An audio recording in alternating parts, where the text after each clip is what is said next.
Welcome to Three Count Commentaries. I was actually going to take the week off and not talk about SmackDown from December 22nd because it was a taped show, and I figured there's nothing going to happen on this show that's going to be worth anything. But I was wrong. There was a couple of things on this show that are worth talking about. So if I'm going to talk about the show at all, I might as well just go ahead and do the review, right? Okay. So first things first, we're going to talk about AJ Styles. And I'm not going to give a whole review. Basically, AJ Styles is upset because Roman Reigns and the bloodline took him out. He doesn't really want to be friends with Randy Orton or LA Knight. In fact, he's upset that LA Knight stole his opportunity and stepped over, as he said, his dead body to get a championship match at Crown Jewel. And basically, he is no one, Evil Ways, AJ Styles from TNA, which is great. This includes him having a problem with the Good Brothers and Mia Yim, who he had not spoken to the entire time he was out. And when they asked him if they were good, he's like, I don't know. Are we? And I don't know. That was very passive aggressive. Why not just say no?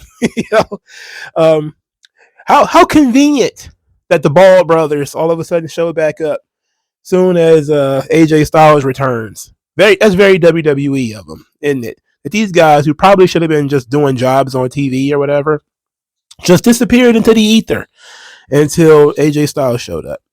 So AJ wrestled Solo Sikoa in the main event.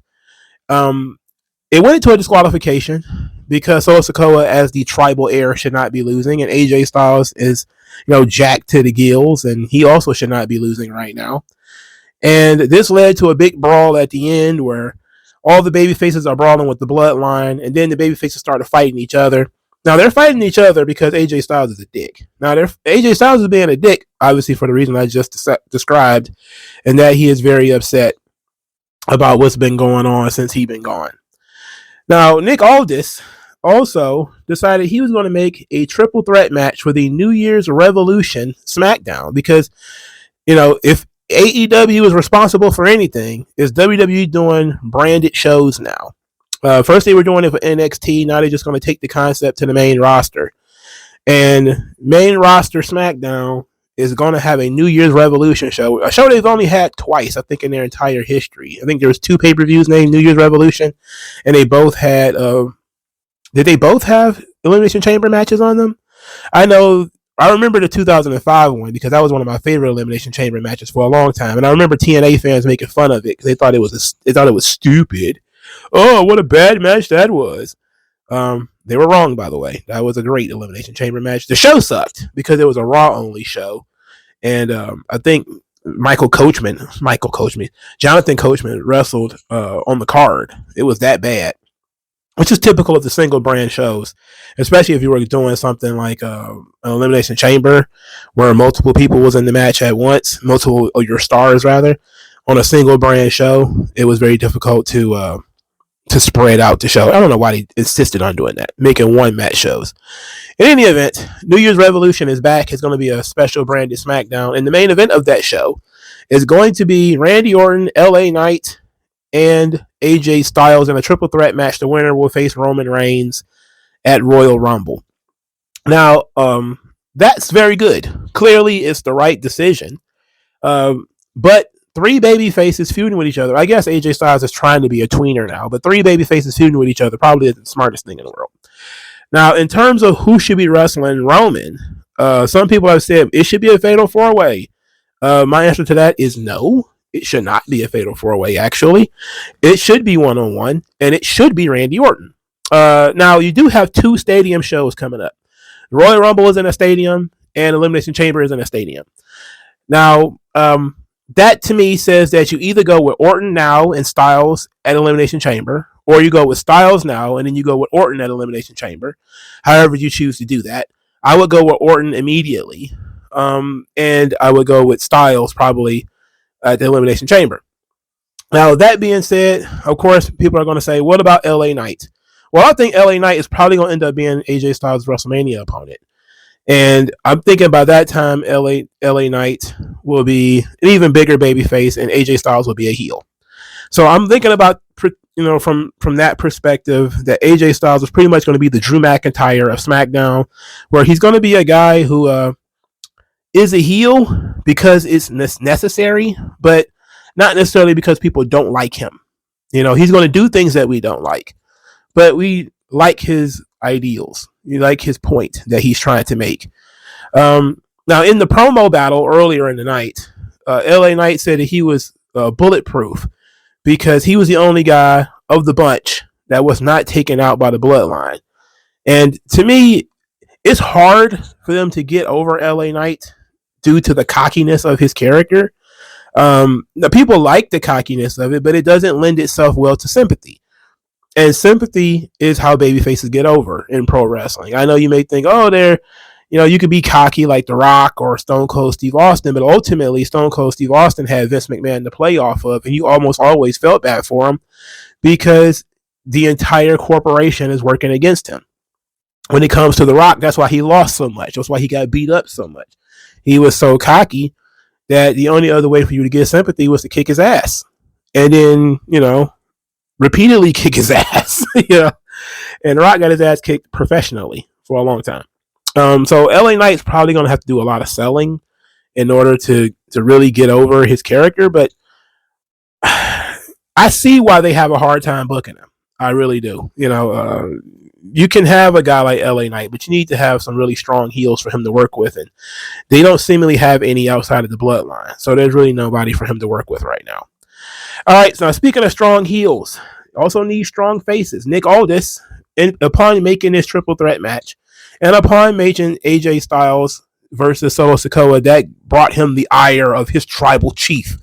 So Jimmy Uso, is backstage with Solo being silly.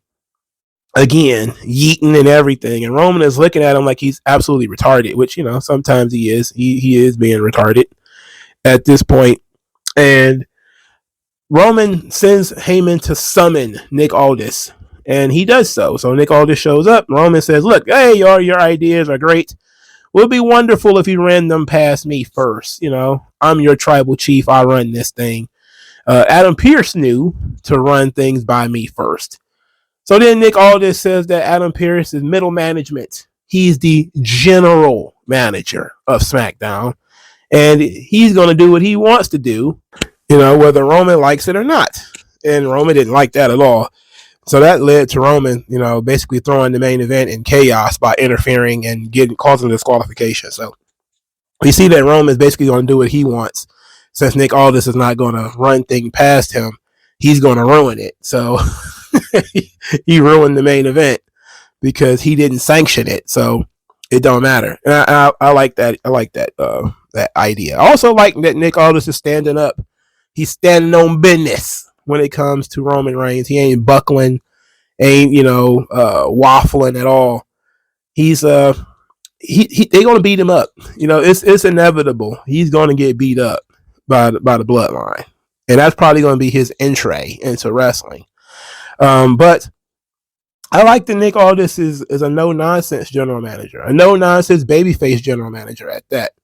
So that's good. Also, I don't know who told him to wear that couch that he was wearing, but he wore the couch. I don't know what material that is. I wish I knew stuff more about like arts and crafts, but whoever is dressing Nick Aldis is hilarious. I know he's European, so he probably knows how to dress, but that material that he was wearing on his suit jacket was pretty funny. So for the most part, that was it for the angles on the show. The rest of the show was, I shouldn't say the angles. I should say the main plot of the show, because there was still some other storyline stuff. It just came in weird positions. So for starters, there was a lot of matches on the show. We'll go to the matches last because the matches are the least important part of the show. It's a WWE show, by the way. So Caran Cross cut a promo talking about how he cursed all of his various opponents and all the things that he took away from them. Then he says that the best words go to the wayside without a scribe, without an author. And then it flashes, and there's three guys, two big ones, one little one. And everybody is like, oh my goodness, It's Paul Ellering and the Authors of Pain. And this is going to be a faction. I like it. Triple H cooking with this one. This is good. And what makes it even better is that they're bringing Paul Ellering. When they talked about Authors of Pain coming back, nobody ever said that Paul Ellering was coming with them. Okay. But having Cross with two managers, that could work unless Paul Ellering is just going to be with the Authors of Pain. In which case, still a really great idea. But I like the idea of Cross having two managers. Paul Ellering can really help in terms of cutting promos and keeping things on message and adding a different dimension to the Caran Cross as a character. Apparently they're trying to link all this stuff together, that Caran Cross, from the very beginning, this was the plan. From the moment he put down the hourglass outside of the bloodline, that was their warning that the bloodline was going to be imploding and destroyed or whatever. And that was 2 years ago. And in that 2 years, he's touched Rey Mysterio, who beat up his own son, Shinsuke Nakamura, who is now, an honorless, chaotic being, Drew McIntyre, who's turned heel since then. So pretty much everybody that Caran Cross has feuded with since his return, even though he's lost most of those matches. Now AJ Styles, every single one of them has turned heel. And, well, except for Riddick Moss, who got fired. So, but pretty much everybody else turned heel, and he took something from them. And so they're trying to tell that story, trying to link all of that together, saying that it was all one big plan, which, okay, I'll give it to you. I'll let you slide with that one. We know that it probably wasn't, but I'll let it slide. We'll let it go, because the better you can make it seem in terms of accidental. A lot of stories, if we're being honest, are not crafted 2 years in advance. I mean, it's just, it doesn't happen. It doesn't really work that way. Even when you're writing a story, you can sit down and write a blueprint or write a draft or whatever. It's going to end up being different from what you started, unless you literally had no intention of writing anything except this one thing and ending it this one way. It probably was going to end up being just a little bit different by the time you actually finish with it. So maybe there was an idea at first, and those ideas got taken off track, and so Cross did all these other things, and now we see an opportunity now to group all of that together like it was all planned, even though it wasn't. Similar to the Daniel Bryan WrestleMania thing against Evolution, which probably was not planned, but it was very fortuitous that you was able to bring all of that together and all the strings work together at the same time. So even though Caran Cross being a pretty much a high paid job guy, it did not work out. But resetting his character with Paul Ellering and the Authors of Pain created something that was rejuvenating for this character that pretty much everybody thought was dead for a really long time. Everybody thought this guy was finished. And now he's the talk of the internet right now, because the Authors of Pain are two guys where, yeah, there was a lot of heat behind them when they first started. And then you kind of question, like, are they even any good? It's just too big. I don't know if they're Samoans. One of them Samoan. Well, I don't know. But they're just two big dudes. And to be quite honest, that's enough in an industry where they keep getting smaller. Just being two big guys is more than enough. But you could say that there were two guys who basically were used as heavies on the main roster, and they never really fully were utilized to the best of their ability. And giving them another chance is fine with me. I'm okay with that. But it is coming across like induced share, where these guys, they won the genetic lottery, as Jason Whitlock puts it, and they're just big dudes. And because they're big guys, they keep getting opportunities that other people wouldn't get. But I'm also not against that, because, I mean, why have small guys if you got big ones? So this works out for me. I love Caran Cross. I've always wanted them to do something more with him. Authors of Pain are two guys I'm just not against. Like, I don't exactly love them, but I ain't anti those two guys. So it works out for me. This rules. It's going to be good. So let's go over to the wrestling matches and the angles and things that sprung out of those matches. Holiday Havoc, no disqualification. Damage Control versus Bianca, Shotzi, Zelina, and Mia Yim. Mia Yim ends up pinning Io Shirai in the match. And since Io Shirai is the women's champion, then Mia Yim is going to get a title match at the New Year's Revolution episode of SmackDown, which is just, it's not even, it doesn't even qualify as filler, if we being honest. Mia Yim is not only not going to win that match, it probably won't even be worth watching. But now, Mia Yim is technically not very good, and Io Shirai is great. Mia Yim has not cut a promo on television. She has almost no push, no momentum whatsoever. There's no reason for you to believe in her. There's no reason for you to care about this outside of, oh, Io got pinned in a no disqualification match after a bunch of interference, which we're going to talk about in a second. And so the person who pinned her should get a title shot, and that's it. There's no real reason to believe that Mia Yim is going to win that match, and I don't believe Mia Yim is going to win that match, nor do I care about it, because there's no reason to care. Second, the Unholy Alliance, or Isla Dawn and Alba Fire, they came out of boxes and attacked Kairi Sane and Asuka during the match for literally no effing reason. I have no earthly idea why they attacked them. They just did. And I was like, last I checked, Isla and Alba were heels. Why are they attacking two other heels? What's the point of this? What is the purpose of this? And I don't know. I guess it was a babyface turn. I don't know. I'm guessing that's the best way to explain it, is that they're baby faces now, and they're going to fight the Kabuki Warriors. All right, fine. Isla Dawn and Alba Fire needed something to do. So this is fine. I don't really mind it at all. The match was, again, no disqualification. It was very silly, I think Kairi Sane ended up hitting, I think it was Shotzi with like a trash can lid, and it was like a spinning back fist. I think it hit her right in the chin. It was, because again, Kairi Sane is very tiny, and so it's not like you have to bend over for her to hit you in the head. So she hit her like in the chin. So that was something. Now, the North American title, Dragon Lee defeated Butch in a match that literally nobody gave a shit about, because it was a New Age wrestling match in which they did German suplexes to each other and nobody sold anything. And I saw a lot of the AEW fans were like, these guys are cooking and nobody cares. It's like, look, neither one of these guys can talk. Dragon Lee is barely getting started.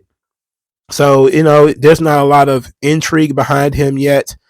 Butch is just, he's a Triple H favorite, but the guy's going nowhere fast. I mean, I don't understand it. I do not care about him. He is the Chad Gable of SmackDown, where he's a small guy. Triple H loves him. He's technically proficient, but nobody really gives a fuck. Unlike Chad Gable actually has, the thank you and all the stuff with Otis and Maxine Dupree, and that makes him interesting because he interacts with entertaining people. Butch, on the other hand, aka the baddest man in NXT, he doesn't mean a goddamn thing to anybody, right? He literally is pointless. Nobody cares about this guy, except for he keeps getting bullied by Pretty Deadly. So every time he loses, which has been quite a bit, Pretty Deadly comes out of nowhere and starts mocking him. So they mocked him again with like a Christmas Carol or something like that, and he ended up fighting both of them. So then after that, Nick Aldis says, for starters, we do our fighting in the ring, not backstage. And if you want to fight them, you need a partner. So now everybody's saying Tyler Bate is finally about to get called up to be the partner of Butch in his battles against Pretty Deadly. And you know what? I absolutely believe that's going to be the case. And I hate it. Tyler Bate is boring. Like, what is... Look, I'm okay with you. I'm okay with Tyler Bate finally getting out of NXT. we've been having conversations about Tyler Bate being in NXT. He's been in NXT forever. He's been there for 7 years. The guy's 26. He got signed when he was 19. And he's been in NXT the entire time. Between him and Noam Dar, I think collectively they've spent almost 20 years in NXT. Probably 15 more about. And, the more you learn about people like Aaliyah and Riddick Moss, how long they were in NXT. I think Aaliyah was in NXT for 7 years. About the same amount of time as Tyler Bate. And the difference being, Aaliyah is, of course, female, and she wasn't very good. But at least, you could say she shouldn't have been in NXT that long because most of the women are not that good. And she probably could have been brought up sooner. Tyler Bate is actually a good wrestler. He just doesn't have a personality. And I see why he was in NXT for so long.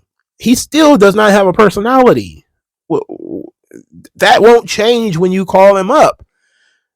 So unless he starts surprising me and he becomes like a Bryan Danielson or something like that, which I'm not going to lie, he has the potential to do that, but that would have to be dug out of him with like a spoon. Like you would have to dig with a pickaxe to find personality in this fucking kid. He's been around forever, so I look, if this is going to be Baby's first gimmick, he's just going to be partners with Butch for a while. And then eventually he's going to grow out of that and do something meaningful. Then hopefully he finds a personality in that time. Otherwise, I don't give a fuck what you do with him. As long as you don't, botch Tiffany Stratton, Brian Breaker, and a couple of others from NXT, I really don't give a fuck else about the rest of them kids. Really, they all going to fall in line. But it's fine. So Dragon Lee, of course, won the match, and it was fine. I didn't really get into it, nor did I care that much about it. Kevin Owens defeated Carmelo Hayes with the stunner. They were actually chain wrestling early in the match. Kevin Owens gave a little respect to Carmelo Hayes after the match. I figured Carmelo Hayes was going to lose.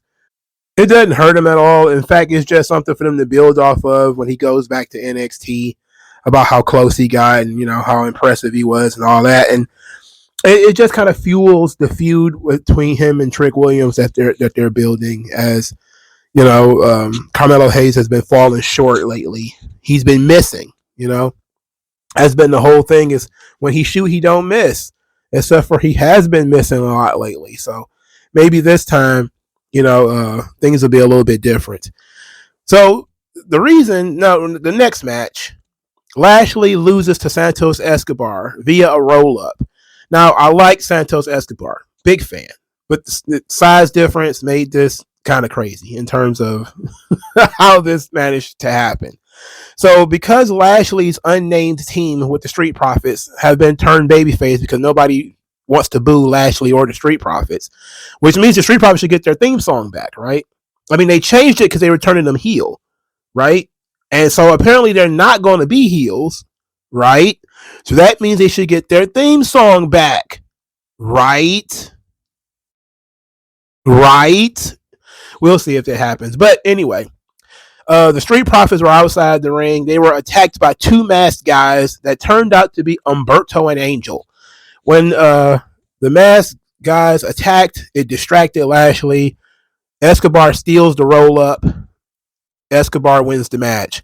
After the match, Humberto and Angel unmask, and they are now the two members of Legado del Fantasma. I love this. I've been calling for it for weeks and weeks. I did not want this to be at Lashley's expense, but I like the idea of Escobar, Angel, and Humberto. I love it. I love it. I love all three of those guys. This is going to fucking rule, all right? This is going to be great. Santos can talk. Angel at least has a great look. He's also very cocky, very arrogant. Humberto is very proficient. Not that much in terms of personality, but Angel's got enough personality for both of them. It works. What they got here can work. They're probably going to put them in suits again. That's going to fucking rule. Humberto and Angel are going to tap into the Perros del Mal element of their history, with their family and everything. So they're Mexican wrestling royalty along with Santos Escobar. So they have something to play off of. And so now we've got the Mexicans and the blacks, and they're gonna have themselves a prison gang fight. No, they're not gonna have literally a prison gang fight. They're gonna have some trios action. There's gonna be some fun stuff going here. There's a lot of factions floating around in WWE. Cross is not gonna have a faction. Legado del Fantasma with Escobar, Angel, and Humberto. Lashley and his crew. Carlito apparently is still going to be with the Latino World Order, even though Rey is out. If Carlito ever shows back up, which probably is never going to show back up because he's been out for 3 weeks, it seems like, you still got Damage Control. And you still have some other, things going on. So of course, you still have factions on Raw too. So they're trying to find ways of utilizing everybody, and the faction stuff is a good way of doing it. And I don't mind that. As long as the factions make sense, I'm okay with it. As long as the factions are full of people that I like, I'm okay with it. Because if I have to watch factions wrestle, it might as well be people that I like, right? The one reason, I don't like, of all the people so far that I've mentioned that are going to be in factions, I think the Authors of Pain are probably like the people I'm less interested in. Even when it comes to Damage Control, I don't care for Dakota Kai, but she's not really the wrestler of the group, and she's not even interested. I love Auntie Pam, and I like the Kabuki Warriors, and Io Sky is very good. So my hatred of Damage Control, even though I don't like them, it's lessened by the fact that I actually do like the Japanese girls, and I love Bayley. So that works out for me. I'm not a huge fan of Judgment Day, even though I like all the pieces except JD McDonough individually. So my like of the factions is working out because they're actually putting people together who are like objects. They're putting together characters who look like they should be hanging out, which is important to me. If you're going to have a faction, the faction should at least look like guys who would literally hang out with each other. I don't care if they're the same race, but if they speak the same language, they come from the similar culture, why wouldn't they hang out? Again, it's in reality. I know that when you talk to people online, WWE, all the blacks have to be in the faction together and all. Like, if you've ever been to a college, if you've ever been in, the real world, the black people hang out with black people. Occasionally they'll have white friends if they play football or sports or something like that, or in some kind of club. Then they'll have like this mixed group of friends, but generally speaking, black people hang out with black people, Asians hang out with Asians, Hispanics hang out with Hispanics, and sometimes they'll have friends if they have similar likes. Like if you have like an anime club, then you're likely to have an eclectic group of people who are going to be in it. But just homeboys, they don't just hang out with random white people or random Mexicans. So like they don't, unless they grew up with them. They don't really just hang out with like, hey man, it's my random Arab friend. They really don't do that, It takes a lot to get people to hang out. They have to be, similarly minded from the same area, culture, or whatever. This is why it kind of works out that, Legado del Fantasma, they all speak Spanish, but they're all Mexican royalty. They all come from, related to Mexican wrestling legends, and they're trying to build their own legacy. Lashley and the Street Profits, Lashley and Montez Ford were both in the military, so it works for them on a level beyond that they were just three black guys put together. We knew that AJ Styles, when he was hanging out with the OC, they all were friends from Japan and that kind of stuff, so that worked out. If you really want the Burger King Kids Club of factions, look at Judgment Day. They're the three who most look like they would never hang out together. But everybody else, it seems to work out that they at least look like they could be hanging out with each other. And that makes it fun, So, a lot of factions, as long as it doesn't get too bad, I'm okay with it. We have learned from the bloodline that factions can be very successful in WWE. Even though we already knew that from like the NWO and DX and Evolution and Shield and the Wyatt family and 100 other fucking factions that has happened. But it's a good way of utilizing a very large roster and keeping things somewhat fresh, giving people tag team partners and triple threat trios partners and various things like that. So it works out to keep the show fresh to a degree, as long as the factions make sense. And as long as the factions are operating, and they don't all need to be on TV at the same time, they don't all need to be feuding with each other at the same time. And as long as you have something set up, it could work out. So this is so far so good. The show was better than I expected it to be, considering it was a taped Christmas episode. And so I didn't hate it. But let me know what you guys thought, and I'll talk to you guys later.